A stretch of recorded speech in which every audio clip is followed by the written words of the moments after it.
Welcome to the Roy Morgan Weekly Update.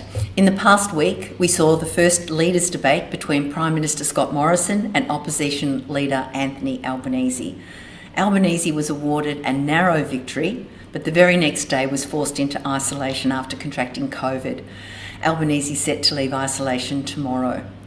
The big national news surrounded the security pact signed between the Solomon Islands and China. And of course, our minds turned to things to do with security. Well, in the second week of the election campaign, we saw the LNP closing the gap on the ALP again. On a two-party preferred basis, the ALP now leads the LNP, and the ALP has 54.5 to LNP's 45.5, a lead of 9 points. Last week, the ALP was 10 points ahead of the LNP. Once again, this is the closest that the two parties have been for 6 months.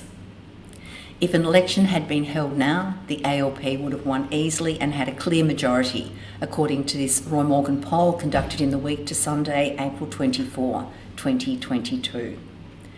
If we look now, though, at the primary vote, we see primary support for the major parties was unchanged in this second week of the campaign. The action was actually with the Greens, who lost support, and others and independents who gained support. So primary support for the ALP is at 35%, primary support for the LNP a little higher at 35.5%, support for the Greens at 12%, down 2 points, and the total of other parties and independents at 29.5%, unchanged. But independents themselves up 1.5% to 8%. If we look then at the slightly longer term, we see the first 2 weeks of this federal election campaign have seen a combined, over those 2 weeks combined, 2.5% swing to the LNP, and that's narrowed the gap considerably. Now, if the LNP can continue to gain ground over the closing 4 weeks at the same sort of rate, we could well be looking at a hung parliament after the election. In the 2019 federal election campaign, the LNP gained a swing of 4 points on a two-party basis, and they won. A swing of 4 points this time will result in a hung parliament. On the other key important measures that we look at, we see confidence in the government improved this week, up 6 points to 92, while consumer confidence was virtually unchanged, down 0.3 to 96.5. Both of these important markers are still below that neutral of 100. So in both instances, we're not yet up to the point where equal numbers of people are confident and unconfident, or optimistic and pessimistic. Another key metric continues to be petrol prices. Who would have thought? But we saw petrol prices increase slightly this week, up 3 cents to $1.69.